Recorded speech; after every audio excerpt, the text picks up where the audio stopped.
दोस्तों, Albert Einstein को दुनिया का सबसे महान वैज्ञानिक माना जाता है। इसी वजह से उनका ब्रेन हमेशा से ही एक चर्चा का विषय बना हुआ है। दोस्तों, आपने कभी न कभी ये सोचा होगा कि उनके मरने के बाद आखिर उनके ब्रेन का क्या हुआ। तो इस वीडियो में आप जान जाएंगे अल्बर्ट आइंस्टीन के ब्रेन से जुड़े अनसुलझे रहस्य। तो बने रहिए मेरे यानी इंडियन नॉलेज वाला के साथ। 18 अप्रैल 1955 को आइंस्टीन की मौत के बाद उनका ब्रेन स्टडी के लिए संरक्षित कर लिया गया था। बताया जाता है कि उनका ब्रेन आम लोगों के मुकाबले कुछ हटकर था और उनके दिमाग की इसी खूबी का पता लगाने के लिए कई रिसर्च की गई। दोस्तों, आप ये जानकर हैरान हो जाएंगे कि आइंस्टीन के मरने के बाद एक साइंटिस्ट ने उनके दिमाग को चुरा लिया था और उनके ब्रेन के 240 टुकड़े भी कर दिए थे। विज्ञान के इतिहास में शायद ही किसी वैज्ञानिक का इतना अध्ययन हुआ होगा जितना कि अल्बर्ट आइंस्टीन का हुआ है। अल्बर्ट आइंस्टीन ने फिजिक्स और मैथमेटिक्स की दुनिया को बदलने के साथ साथ दुनिया को फोटो इलेक्ट्रिक इफेक्ट और थ्योरी ऑफ रिलेटिविटी देकर उस समय के सारे वैज्ञानिकों को चौंका दिया था।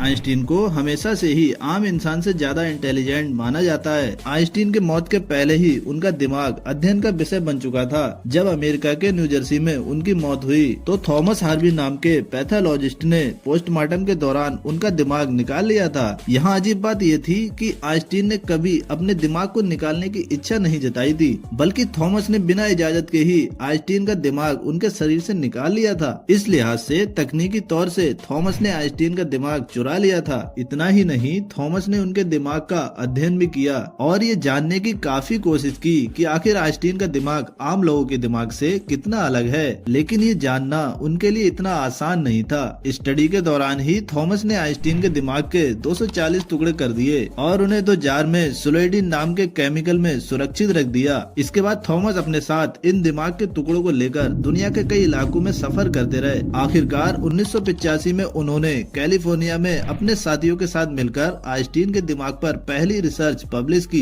इसमें उन्होंने दावा किया कि इस दिमाग में न्यूरॉन और गिलिया नाम की दोनों ही कोशिकाओं की संख्या कुछ ज्यादा ही है। इसके बाद 5 और रिसर्च पब्लिश की गयी और इस बात की पुष्टि कर दी गई कि इन्हीं ज्यादा न्यूरॉन्स की वजह से आइंस्टीन का दिमाग तेज है। हालांकि इन अध्ययनों को खारिज करने वाले दावे भी सामने आते रहे हैं। आखिरकार 1999 में थॉमस और उनके साथ के कैनेडियन साइंटिस्ट ने आइंस्टीन के दिमाग की तस्वीरों के आधार पर दावा किया कि उनके दिमाग के पेरिटल लोब का पैटर्न आम आदमी के दिमाग से काफी अलग है। इसी हिस्से की वजह से इंसान का दिमाग अलग अलग कैलकुलेशन आसानी के साथ कर सकता है। दिमाग के इस हिस्से को इंसान की कैलकुलेशन क्षमता से जोड़कर देखा जाता है। इसी की वजह से आइंस्टीन का दिमाग कैलकुलेशन करने में सबसे तेज था। साल 2010 में थॉमस के उत्तराधिकारियों ने आइंस्टीन के दिमाग के हिस्से और उनकी तस्वीरें national museum of health and medicine को सौंप दिया। हाल ही में आइंस्टीन के दिमाग के 46 हिस्से फिलाडेल्फिया के मुटेर म्यूजियम में रखे गए, जहां पर आप आइंस्टीन के दिमाग को माइक्रोस्कोप में आराम से देख सकते हैं। दोस्तों, वीडियो अच्छी लगी तो लाइक करें और कमेंट्स में बताएं कि आपको ये वीडियो कैसी लगी और ऐसी ही वीडियो देखने के लिए चैनल को सब्सक्राइब करें। जय हिंद।